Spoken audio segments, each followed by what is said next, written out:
Has a committed faculty and graduates who strive to improve the quality of life in Southern California and all over the world, practicing the discipline of learning and the art of caring every day.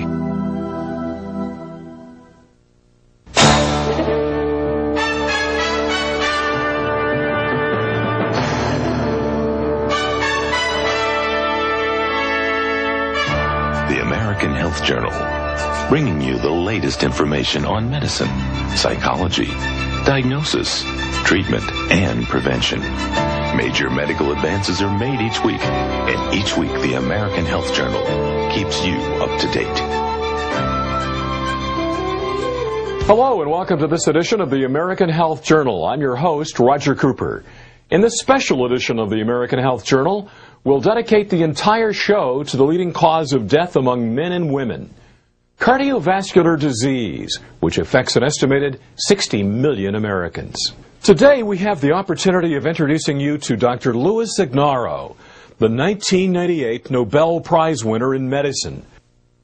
When I was in Europe, actually when I was in Naples, Italy, which is where my dad was born many years ago, this is when I first heard about the announcement of the Nobel Prize. And actually, I refused to believe it until my colleague who had invited me to give a lecture showed me on the computer, in the internet, at the Nobel site, that I was awarded the Nobel Prize in medicine.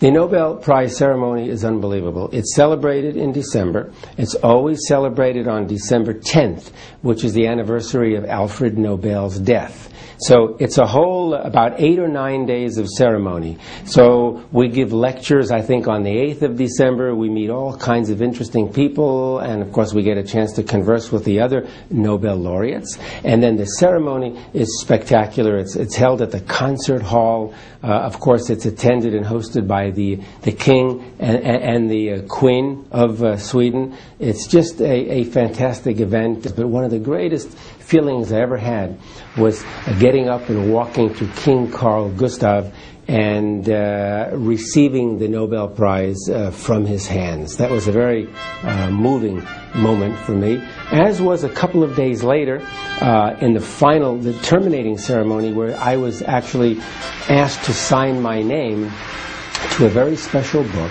that had the signatures of all of the Nobel laureates who preceded me from 1901 through 1997. And what they do is they ask you to flip through the pages first and look at all the names and signatures of the prior Nobel laureates. And then when you get to the last page and you see your own printed name, you sign your name with a special pen that they give you. And I remember flipping through the pages and seeing all kinds of names, Madame Curie, for example, all kinds of people, Ernest Hemingway. The one name that really got to me, though, was Albert Einstein, because I suddenly realized for the first time that I was going to be signing my name to the same book signed by Albert Einstein, and I added my name to that long list of incredible names. Dr. Ignarro was dedicated over 30 years of research in the discovery of nitric oxide's benefits in preventing and even reversing cardiovascular disease. The benefits don't stop there. It can also reduce high blood pressure, lower cholesterol, and age-proof your cardiovascular system. Dr. Ignarro will also explain what nitric oxide is, the important role of L-arginine and L-citrulline in boosting the production of nitric oxide, and also other necessary supplements, including vitamins, exercise, and diet, all the ingredients to a more healthy and better quality of life.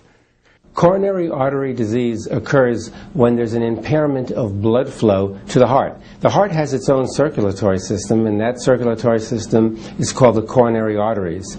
When people develop atherosclerosis or high cholesterol levels, this can result in plaque deposition, plaque formation in the arteries. And as those plaques grow and grow, they can obstruct the flow of blood. This can lead to a decrease in the flow of blood and therefore the flow of nutrients and oxygen to the heart, to the point where when you need your heart during exercise or walking up the stairs or changing a flat tire or almost anything else, if the heart does not get enough blood or oxygen, it's going to feel pain due to ischemic damage. That is essentially a heart attack.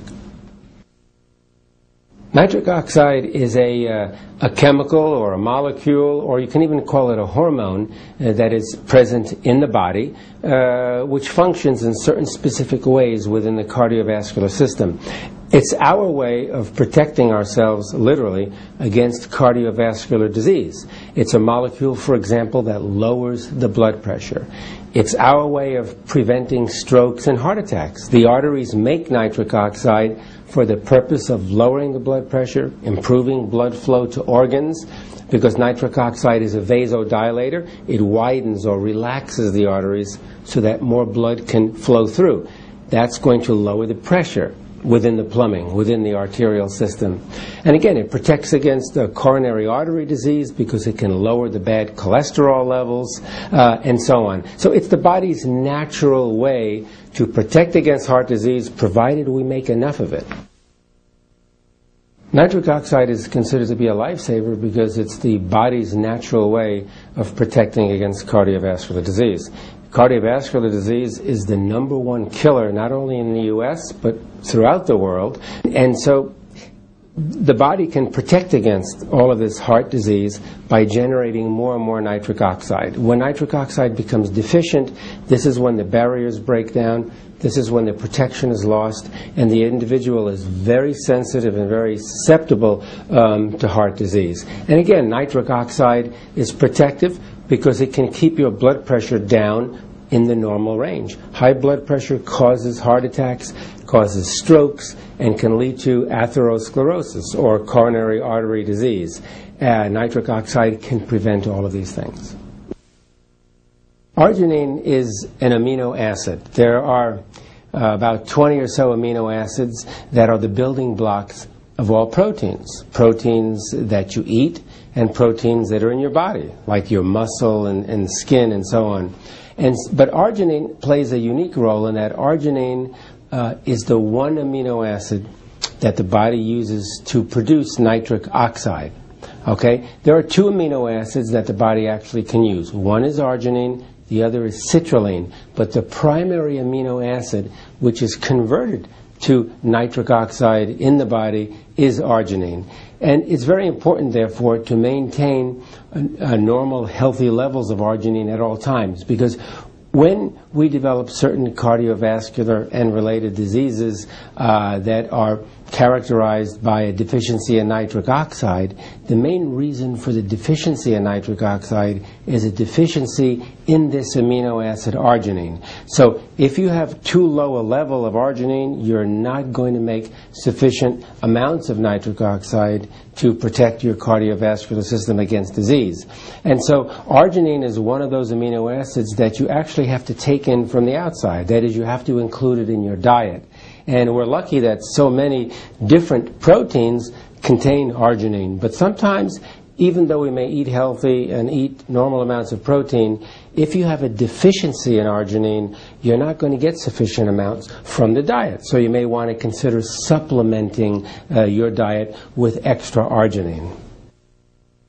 Nitric oxide is something you cannot simply take from the outside. You cannot take it in a pill. You can't put it in in water or juice or anything like that, because nitric oxide is actually a gaseous substance. It's a gas, and it's very unstable.